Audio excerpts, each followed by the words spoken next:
We're asking people if you've ever lost something in a breakup that you wish you could get back. My car.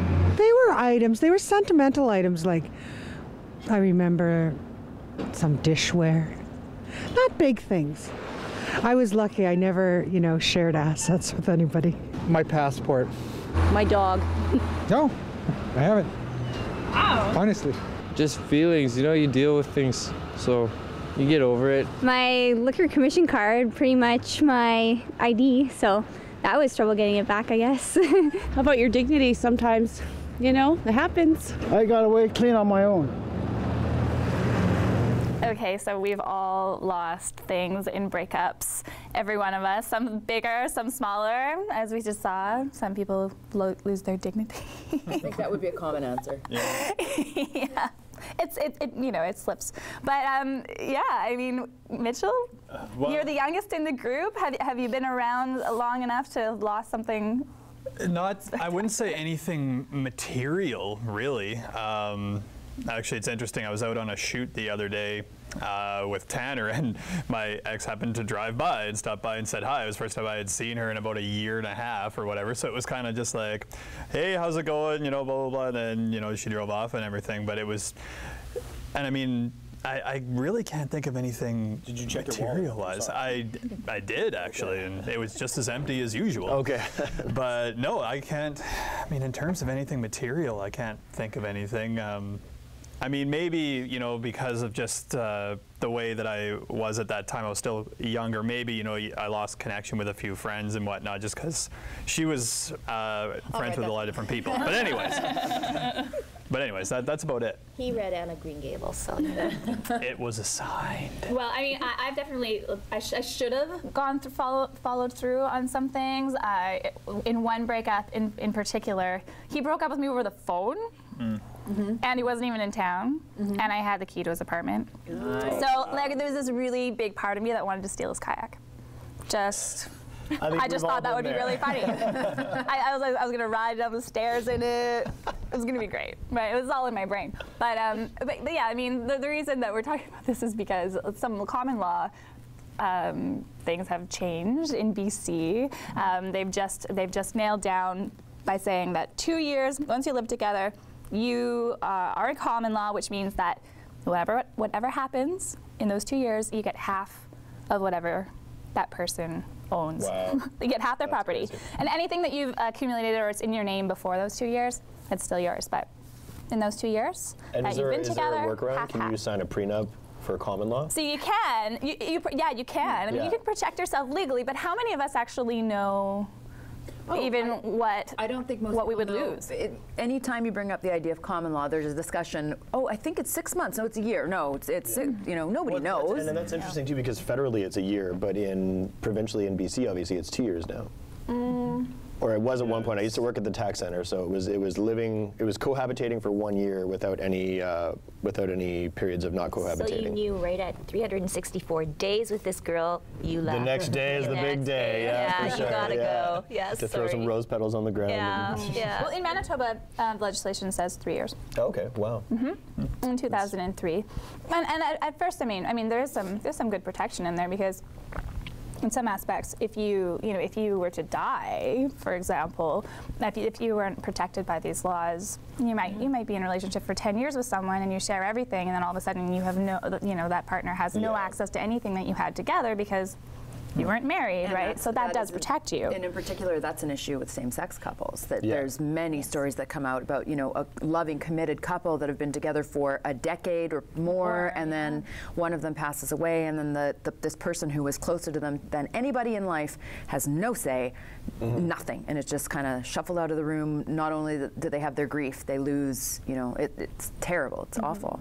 But some people also don't realize that they would lose half of their stuff. Yeah, exactly. That's the flip and side they're just of it, in a right? relationship. So I don't know. Have you lost anything? A coffee maker. That's it? And that's a big deal to me. Yeah, you know me and my coffee. Sure. No, that's about it. Some money for sure. There's always sort of an outstanding balance, I think, at the end, and definitely lost a little bit of money and maybe a television set, but nothing significant, nothing substantial. Next, I think. You've been married since you were 12, right? So like, well, Mitch said I'm batting 1,000, so Yes, I haven't, that's I haven't right. lost Tracy's anything. 1 for 1. Never mind. I haven't lost anything, but let me tell you, if we do break up, whoa. Oh boy. No, but like listening to all this, now does this change your idea when you go into a relationship now? Like, okay, I have all this, and he has, or he or she has all that. Okay, I don't think so. Is that in the back of the mind? I don't think or is it still true love and you still? No, I don't even think it's either of those things. I think people are much more impulsive these days, and they don't think about consequences. Whether we're talking about moving in with someone, whether we're talking about blowing money on a who knows what, whatever. People are very impulsive, and consequences don't matter to people so much in this day and age, especially with young people. It's just do the thing and worry about it later. So I don't think people are, before they decide to move in together, saying, well, are we going to stay together, et cetera. It's just like they just go on impulse. They want to be together all the time. They move in, and then there's a tendency, I think, in people to not think about that stuff because it's weird to think about that stuff, like, hey, let's start dating, but let's make a plan for when we stop dating. Like, how romantic is that, So it isn't, but then look at people who've lost stuff because they didn't consider that. Absolutely. So that's why I'm saying the impulse takes over. I don't know.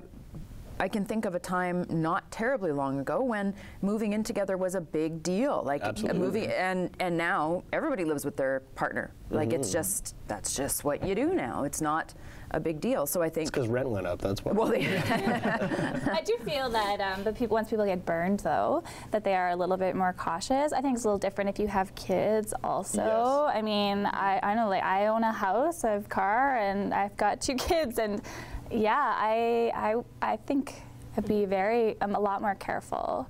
But like you said, also, like you want to believe that this person that you brought into your life is not going to leave. Well, because if you didn't, would you be there in the first place, right? Oh, but you know what? I mean, the beginning of current relationships now, people.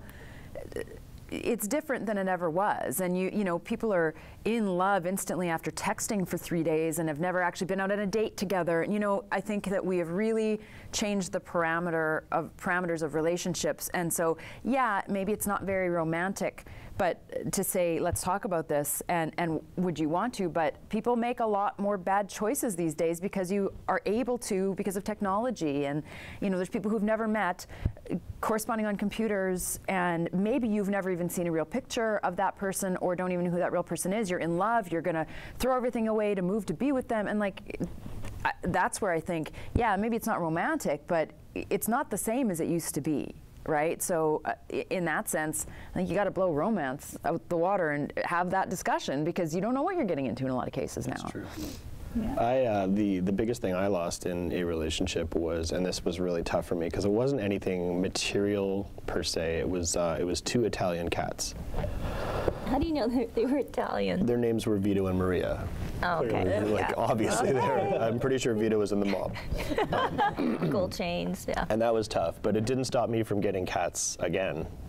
Even shared cats, because that's just, I mean, it's something you have to do, right? So maybe I'm not as cynical as you, but I just don't think about that at the start of a relationship because, well, I mean, in my relationship now, this is the one, so I don't have to think about it, but at the start, before I knew that, I didn't think about it. I'm just saying that. Yeah. There's a lot of cynicism here today. No, but I think a lot of people think, I have friends who have met the one many times. Yeah. And that's what I'm saying. It's like, oh, this one's the one. Okay, no, this one's the one. This one is like, I think that's just. Okay, first of all, there's obviously a physical attraction, but where does love fit in? Where does respect? Where does you make the warm and fuzzy? Dating's different these days, right? That doesn't always come into play now. And who's more picky? The men or the women? Oh, both. That's another time to take a huge bite of that's donut. right. Yes, and in fact, maybe we need to move on.